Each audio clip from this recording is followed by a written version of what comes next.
Hi, everybody. Dhaman Mehta here, and thank you for once again joining me on my journey as I go through my favorites list on fanfiction.net. It's been a long journey, and this is a milestone. I've now reached 1,000 stories read and talked about in these videos, which is, yeah, it's a lot of stories.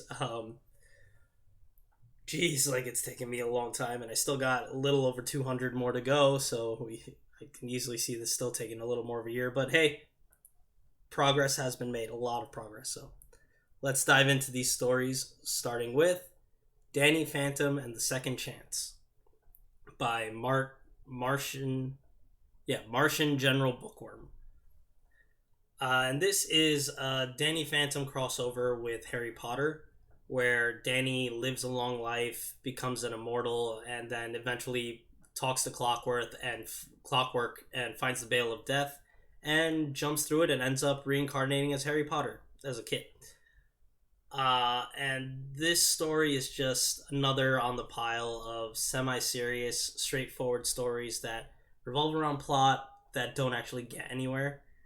We have 100,000 words, which is a lot, right? But it doesn't even start Harry's first year, so it's really just lackluster because this is again, like I said, it's a story where the main focus and the main point of catharsis for the reader is the plot, and if the plot doesn't progress, story doesn't satisfy. There's minor points of enjoyment. Some of the banter is fun, and I don't think I'd be like annoyed if I stumbled across this, just randomly. But it's not something I would ever seek out because again, there's no sense of completion or purpose. It's fine enough if you come across it on your own, but not something I would revisit. It's not going to stay on my list. Next is Still Raw by Fuyuhara Sora, and this is a Naruto flavored D&D high school DxD crossover. Oops All Gags edition. In terms of plot, this starts at the start of like the show's canon, and it gets to the Riser fight. But it has two big points that stand out that make it different from other DxD fics that I read. Number one, Naruto is not contracted with Rias. He's a part of Sona's peerage, and so we get a lot of different actions and interaction stuff to focus on instead of just the standard beats with just Rias in them. Second is the fact that, like I said, it's all gags edition. It's not complete crack, but it's basically like it's in the setting of high school DxD, but it only focuses on the funny bits of like a slice of life thing, like only focusing on the gags, and all the story parts are like incidental or secondary. And the actual plot like only gets hinted at or started at the last chapter the author wrote before stopping. So instead, what's here is just a bunch of anime comedy routines and repeating gags that I truly enjoyed and found really funny, and I would have no problem coming back to this if I wanted to some high school DxD flavored humor. If you want a good laugh, I think you'll enjoy it. It's gonna stay on my list. Number 3 is Nargle Influence by UrbanSloth. And this is a sequel to Lost, Confused, Searching Genius, which was in like either the last video or the one before that, which was a one-shot fic between a female Harry, who's a little crazy after the events of canon, and a Tony Stark. A little bit of fluff. This is a continuation. Like again, it's a continuation of that part. Like next chapter, bit more fluff. The problem is this one doesn't stand. It's not interesting enough or valuable enough to stand on its own.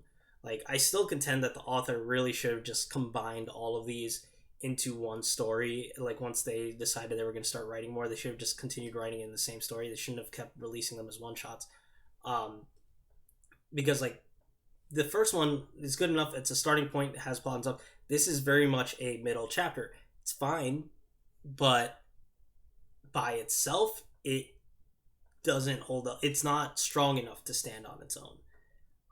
Like there are scenes in any story there are chapters that could stand on its own, This one is not one of them.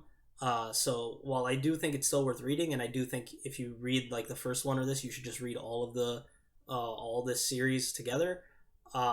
This one just does not hold up, and unlike the Pony Psychology series, that was another one that was like separated across like 6 or 7 stories that I rated as a whole. The difference was those were released like all at once and right next to each other on my list. So in a sense, I could just read them as one thing.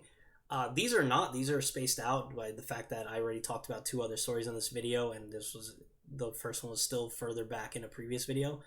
So they're just going to be for these stories. They're going to be rated on each of their own chapters. This one doesn't hold up on its own. It's going to fall off my list. Number 4 is Sexy Devil Luffy by Duncan Idaho 2014.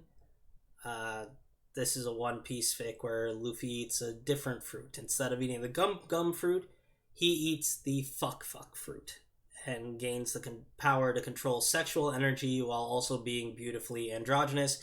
And basically, the ideas would be like him going out and his crew would basically be his harem. It's an okay idea that works as a good setup for a smut fic. Like, it would be great. Like, if you wanted Luffy just banging all of his mates, yeah, that's a setup. It works. Go for it. But the author just doesn't continue very far. We get to basically the buggy fight, and so like plot wise, it doesn't get anywhere. And then even sex wise, like all that's here is basically 2 scenes where he fucks Zoro, and that's it. Both of which are pretty short. So if you're looking for Zoro Luffy smut, I guess you could count this fic. But honestly, if you're looking for Zoro Luffy smut, there's just better fics out there that would give you more of it, and you wouldn't have to read through all the words of build up for a plot that's not going anywhere just to reach those 2 scenes. If like you're just better served elsewhere, it's not going to stay on my list. Next is Irrelevance by Mark Jeffrey Norrish, and this is a Harry Potter one-shot where Harry basically takes a portrait of Voldemort and puts it in Hogwarts to have him destroy his own credibility over an extended period of time. Nothing too bad, but also not something super interesting. It's fine, I give it a look, but it's nothing you need to read more than once. It's going to fall off my list. 6 for this video is Diabolic by Unine, and this is a Harry Potter Diablo crossover, which is a fun little one-shot where Harry and Dumbledore jump through the Veil of Death and end up in Diablo. I'm not sure which one. And then Harry meets an adventuring party and learns the many joys of grinding, while also just getting Diablo speedruns through Diablo's story. I just find this to be a quick, enjoyable story that gets in and out without overstaying its welcome.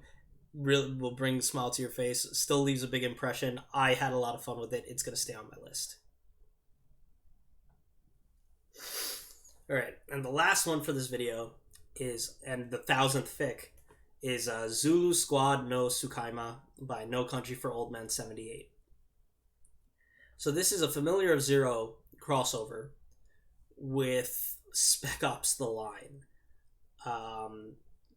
If you never played that game, Spec Ops The Line was a shooter, like a military shooter that came out around 2008, 2009, that was like a bit subversive, or tried to be a bit subversive with its story, and basically where this pulls in is it doesn't focus on Walker, really. It pulls in the people you were fighting against, Zulu Squad, and a couple others as well, your subordinates Lugo and I forget the other guy's name, but like they all get sucked in and join the Familiar of Zero cast. There's points to this story for being complete and pretty damn long, and it gets even more interesting novelty points because it brings in, not only does it bring in a lot of people, but it doesn't bring them in all at once or in the same place. Like, so as time goes on, like we follow like a couple main people, mainly Louise the first guy who gets summoned for her. Um, and so they're like kind of our main POVs, but we see that, like, hey, some people were brought in way before, some people were brought in after. There's constant cutaways to when those characters died or were screwed up in Spec Ops, and then where they ended up when they got pulled in, and where they are now, and how they introduced.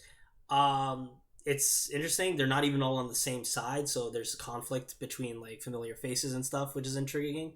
At the same time, I just never got invested in this story. I'm sure the reason this is on my list is that I stumbled across and I was like, oh hey, Spec Ops, I like that game. Let's just add it. And it's long. Screw it. Yeah, let's add it. But coming back now and reading it, like I got 20 chapters in and I was just not feeling it. It was just not going for me. But at the same time, it's like I get why somebody would be interested in it. I don't think it's bad. I think it's intriguing, and the people who get something out of it will definitely get a lot. This is one where I just say, like, basically I would say do the same thing as me if you're interested in this setup at all. Is give this story a chance, read it for like 10-15 chapters, and if you don't like it, then drop it. But if you do, maybe you'll get a lot out of it. But it's not for me. It's gonna fall off my list. And there we have it. Like I said, fan fiction status time. I've now read 1,000 stories. Holy crap. A lot of these stories have been super long. Like, I'm sure many of them have been over 10,000 words stuff. So, like, if you count by, like, words, I've probably read, like, over 10 million words or something during this thing. Most likely more, considering there's probably, like, I think 3 of the fics on my list were like 1 million plus words. Hell, this last one was 700,000 words. So I've probably actually read maybe 100 million. I don't know, but it's a lot. This has been a lot of reading, and it's been a long journey that still has like a while to go. But yeah, so 1,000 stories read. 468 of them have stayed on my list. So thank you so much if you sticked with me, or this is your first video. Thank you for stopping by. As always, I will leave links to the stories in the description, as well as links to my playlist, the forums where I post this, as well as my fanfiction.net profile. So yeah, thank you so much for watching, and I will see you in the next video. Take care.